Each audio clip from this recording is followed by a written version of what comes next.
Welcome to my channel. Make sure to like and subscribe for more content.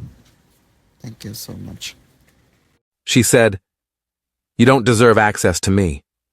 I'm disappearing for a few days." I replied, "Disappear longer." While she was gone, I packed every gift I ever bought her and shipped it to her parents' house. When she messaged, "Did you miss me?" I sent her the tracking number, right before another notification arrived that wasn't from her. I'm 34, and until last week, I thought I understood my relationship. My girlfriend and I had been together for 2.5 years. We met at a mutual friend's birthday party, started dating a month later, moved in together after a year. Everything seemed normal. Good, even. Or at least, that's what I told myself, while ignoring all the small red flags that kept piling up. The disappearing thing started about 6 months ago. She'd get upset about something, usually something minor, like me not responding to a text fast enough or forgetting to pick up something from the store, and she'd announce she needed space. Not just a few hours, days. She'd turn off her location sharing, stop responding to messages, and basically vanish. Then she'd come back acting like nothing happened, expecting me to just be grateful she'd returned. The first time it happened, I was worried sick. Called her friends, her family, drove around looking for her car. Turned out she'd been at a hotel downtown the whole time, processing her feelings. I was relieved she was safe, but also confused about why she couldn't just tell me she needed space instead of making me think something terrible had happened. The second time, I was less worried and more annoyed. The third time, I started seeing the pattern. This was her power move, her way of punishing me and reminding me that she could leave whenever she wanted, that I should be grateful for her presence. Last Tuesday night, we had an argument. Nothing major. I'd made plans with my friends for the weekend without checking with her first. She got upset, said I was prioritizing them over her, that I clearly didn't value our relationship. "I see them maybe once a month," I said, trying to stay calm. "You see your friends multiple times a week." "That's different." "How is it different?" "Because my friends are important to me." "And mine aren't important to me?" "That's not what I said." "God, you're so defensive." "I'm defensive because you're upset about something that isn't a problem. I'm allowed to have friends. I'm allowed to make plans." She stood up from the couch, grabbed her phone and keys. "You know what? I can't do this right now." "Can't do what?" "This. You. Any of it. You don't deserve access to me when you're acting like this." "Acting like what? I'm literally just trying to have a conversation." "No, you're being dismissive and disrespectful. I'm disappearing for a few days. Don't try to contact me." I looked at her standing there with her purse over her shoulder, phone in hand, that familiar expression on her face. The one that said she was waiting for me to beg her to stay, to apologize for something I didn't do wrong, to validate her manufactured crisis. Something in me just snapped, not in an angry way, more like a switch flipping, a clarity settling in. "Disappear longer," I said quietly. She froze. "What?" "I said disappear longer. Take all the time you need. Take forever if you want." "You're being an asshole." "Maybe, but I'm done playing this game." "This isn't a game." "Yes, it is. You get upset, you leave, you make me worry and chase after you, you come back feeling powerful. It's been the same cycle for 6 months. I'm done." "Fine.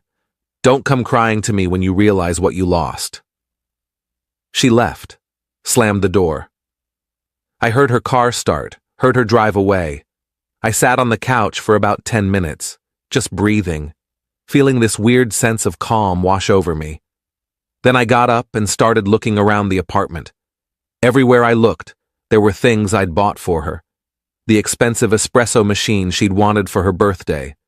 The designer handbag I'd saved up for. The jewelry box on her dresser full of pieces I'd given her over 2 years. The bookshelf I'd assembled filled with books I'd bought her. The art prints on the walls she'd picked out, but I'd paid for. The couch we were sitting on when she announced she was leaving. I'd bought that too when she said our old one wasn't good enough. I pulled out my phone and ordered a dozen moving boxes from a same-day delivery service. Update 1. The boxes arrived 3 hours later. I spent Wednesday night and all day Thursday packing. The espresso machine went in first, then the handbag, then every piece of jewelry, every book, every item of clothing I'd purchased, every decoration, every kitchen gadget. I was methodical about it, took photos of everything as I packed it, documented it all. By Thursday evening, I had 12 boxes stacked in the living room. I'd also gone through our shared photo albums and cloud storage, downloading every receipt I could find for purchases I'd made for her. 2.5 years of receipts. It was staggering when I added it all up, just over $32,000 worth of gifts. I wasn't trying to get the money back. I just wanted her to understand exactly what she was walking away from. Not the monetary value, but the thought, the effort. The times I'd saved up or gone without something I wanted so I could get her something she'd mentioned once in passing. Friday morning I called a shipping company, had them come pick up all 12 boxes, paid for expedited delivery to her parents' house across the state, got tracking numbers for everything. My phone had been silent since she left. No calls, no texts, nothing. Exactly what she'd wanted. I'd honored her request for space, just permanently. Friday evening I was sitting in the now much emptier apartment when my phone buzzed. Message from her. Did you miss me? I looked at that message for a long time, thought about all the times before when she'd sent something similar after one of her disappearing acts. All the times I'd responded with relief and apologies and promises to do better. I opened my phone, pulled up the tracking numbers, and sent them all to her in one long message. Me. These are tracking numbers for 12 boxes I shipped to your parents' house. Everything I ever bought you is in those boxes. You said I don't deserve access to you. I agree. Consider this my official withdrawal of that access. Permanently. I hit send and put my phone face down on the coffee table. It buzzed immediately. Then again, then started ringing. I ignored it. Let it go to voicemail. It rang 4 more times over the next 10 minutes. Then the texts started coming. What the fuck? You shipped my stuff to my parents' house? Are you serious right now? This is insane. Call me back. We need to talk about this. I didn't respond. Just sat there feeling surprisingly calm. Then another notification came through. Not from her. From the shipping company. First package delivered to recipient. I sent her that screenshot too. Me. First box just arrived, 11 more to go. Have a nice life. My phone rang again. This time it was her mom calling. I answered. Hello? What on earth is going on? She just called me crying, saying you've broken up and you're sending boxes of her things here. We did break up, and those aren't her things. They're things I bought for her that she won't need anymore since we're not together. This seems very hostile. Does it? She told me I don't deserve access to her and disappeared for 3 days without contact. I'm just respecting her wishes. She does this sometimes. She needs space to process.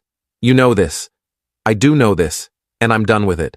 She can process all the space she wants now, permanently. You're throwing away 2.5 years over a fight? I'm not throwing it away. She is. She's been throwing it away slowly for months. I'm just acknowledging it. Her mom sighed. She loves you. She's just complicated. Complicated is one word for it. Manipulative is another. That's not fair. Isn't it? How many times has she done this? Picked a fight over nothing, announced she's leaving, disappeared for days, then come back expecting everything to be fine. Silence. That's what I thought. Thanks for accepting the packages. Take care. I hung up. Update 2. Saturday morning, I woke up to 37 text messages and 12 missed calls, all from her. I scrolled through the texts without opening them so she wouldn't see I'd read them. They ranged from angry to pleading to trying to gaslight me into thinking I'd overreacted. I deleted them all and blocked her number. Then I started the process of separating our lives, changed all my passwords, removed her access from my streaming accounts, called the landlord about breaking the lease. We'd both signed, but I explained the situation and he was surprisingly understanding. Said he'd let me out of it if I paid 1 month's penalty. Worth it. Called my bank and removed her as an authorized user on my credit card. She'd never abused it, but I wasn't taking chances. Went through every shared account and subscription and either removed her or canceled it entirely. By Saturday afternoon, I'd essentially erased her from my life digitally. All that was left was the physical space we'd shared. My friend came over to help me rearrange furniture, fill in the gaps left by all the things I'd shipped away. We went to a furniture store, and I bought some stuff that was actually my style instead of hers. A comfortable chair instead of the decorative one she'd insisted on. A simple bookshelf instead of the ornate one she'd picked. A coffee table I actually liked. "How you feeling, man?" my friend asked while we assembled the bookshelf. "Honestly, free." Yeah. I didn't realize how much energy I was putting into managing her emotions until I stopped. She always seemed kind of high maintenance. That's putting it mildly. Everything was a test. Everything was about whether I'd chase her, prove my love, prioritize her above everything else. That's exhausting. It really was. We finished the furniture and ordered pizza, sat in my newish apartment that finally felt like mine again. My phone buzzed. Email from her since I'd blocked her number. Subject: we need to talk. I deleted it without reading. Sunday morning, her best friend called me. "Hey, so she's really upset." Okay, that's all you have to say? What do you want me to say? She told me I don't deserve access to her and left. I agreed and moved on. She didn't mean it like that. She was just upset. She said it 6 times in the last 6 months. At what point do I take her at her word? She loves you. She loves having someone she can control. That's not the same thing. You're being really cold about this. Am I? Or am I just done being warm to someone who uses my affection as a weapon? Her friend didn't have a response to that. Look, I continued, I'm not trying to hurt her. I'm just done being hurt by her. She can tell people whatever version of this story makes her feel better. I don't care. I'm out. She wants to come pick up her actual stuff from the apartment. The only stuff left here is things she bought herself. I'll box it up and leave it with the building manager. She can get it without seeing me. That's really what you want? That's really what I want. I spent Sunday boxing up her actual belongings. Clothes she'd bought, toiletries, a few books, some personal items, 3 boxes total. Left them with the building manager Monday morning with instructions that she could pick them up anytime. She picked them up Monday afternoon while I was at work. The manager texted me to confirm. That evening, another email. Subject: this is cruel. Body: I can't believe you're doing this. After everything we've been through, after everything I've done for you, you're throwing away our entire relationship because I needed a few days to myself? That's not love. That's not partnership. You're being vindictive and cruel, and I hope you regret this. I read it twice. Then I replied, you're right. It's not love. Love doesn't manipulate. Love doesn't disappear to punish. Love doesn't use access as a reward and withdrawal as punishment. Whatever we had, it wasn't love. It was you conditioning me to accept less than I deserved in exchange for breadcrumbs of your attention. I'm done. Don't contact me again. I blocked her email address too. Update 3. 2 weeks passed. Quiet. Peaceful. I went to work, came home, did things I enjoyed, saw friends without guilt, made plans without asking permission, existed without walking on eggshells. My apartment felt bigger without her energy taking up space. I did think about her sometimes, not in a missing her way, more in a processing what happened way, trying to understand how I'd let it go on so long, how I'd normalize behavior that was clearly toxic. A mutual friend reached out, asked if I wanted to get coffee. I said sure. We met at a place downtown. She got right to it. She's telling everyone you had a breakdown, that you shipped all her belongings away in a manic episode. Is that right? Is it true? I shipped away everything I'd bought for her over 2.5 years, things I'd paid for, not her belongings. Her actual stuff I boxed up and gave back. Why would you do that? Because she told me I don't deserve access to her, and I realized she was right, so I revoked my access, permanently. That seems extreme. Does it? She disappeared 6 times in 6 months. Every time it was a power play. Every time I was supposed to beg her to come back. I got tired of the game. She says she loves you. She loves control. If she loved me, she wouldn't have used abandonment as a punishment every time she didn't get her way. The friend sipped her coffee. For what it's worth, a few of us have noticed the pattern. We just didn't think it was our place to say anything. I appreciate that. Are you okay? Honestly? I'm better than I've been in months, maybe years. Good. You deserve better. Thanks. I went home that evening feeling validated. It helped knowing I wasn't crazy, that other people had seen what I'd seen. 3 weeks after the breakup, I matched with someone on a dating app. We talked for a few days, then met for coffee. She was kind, easy to talk to, didn't test me or play games. On our second date, she asked if I was seeing anyone else. I said no, explained I'd just gotten out of a long relationship. How long ago? 3 weeks. That's recent. Are you over it? Completely. That was fast. The relationship ended a long time ago. The breakup was just making it official. She smiled. I get that. We kept seeing each other. Nothing serious yet, just casual dating. But it was nice. Felt normal. Felt healthy. Update 4. A month after the breakup, my ex's mom called again. I'd forgotten to block her number. Hi, I'm not trying to stir anything up. I just wanted to let you know that she's struggling.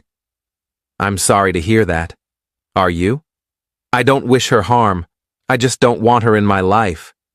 She went through the boxes. She understands now what you did, why you did it. Good.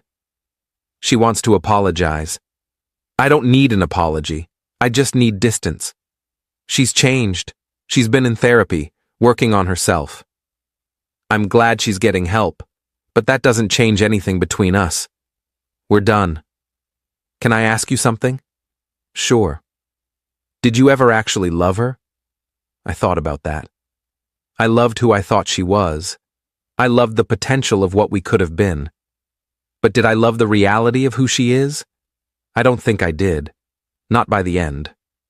That's fair. I guess I just hoped you could give her another chance. She had chances. 6 times I let her come back after pulling the same stunt. That's 6 chances. I'm not giving a 7th. I understand. Take care of yourself. You too. I hung up and finally blocked her mom's number. Final update. It's been 3 months now. Life's good. Really good. The girl I've been seeing, and I decided to be exclusive. She's the opposite of my ex in every way that matters, communicates openly, doesn't play games, treats me like a partner, not a subject to be controlled. I heard through mutual friends that my ex is dating someone new. Good for her. Hope she treats him better than she treated me. Though I doubt it. People don't usually change patterns that deep without serious work. The apartment lease ended. I moved to a new place across town. 1 bedroom, smaller, but completely mine. No ghosts of past relationships, no memories of fights or manipulation. Just clean slate. I ran into my ex once at a grocery store. She saw me, froze, looked like she wanted to say something. I nodded politely and kept walking, not out of anger, just out of complete and total indifference. That's the thing nobody tells you about toxic relationships. It's not the love you have to get over. It's the relief when it finally ends, the weight that lifts, the space that opens up for better things. My ex wanted me to chase her, to prove my love through desperation. Instead, I proved my self-respect by walking away. Those 12 boxes I shipped?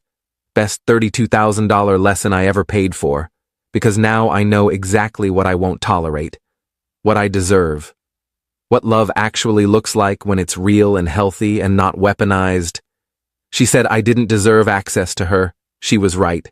I deserved access to someone better, someone who doesn't disappear to teach lessons, someone who stays and communicates and builds instead of destroys. I'm grateful she showed me who she was. Even more grateful I finally believed her. Thank you so much for watching. Hope you enjoyed the video. Make sure to like and subscribe for new content.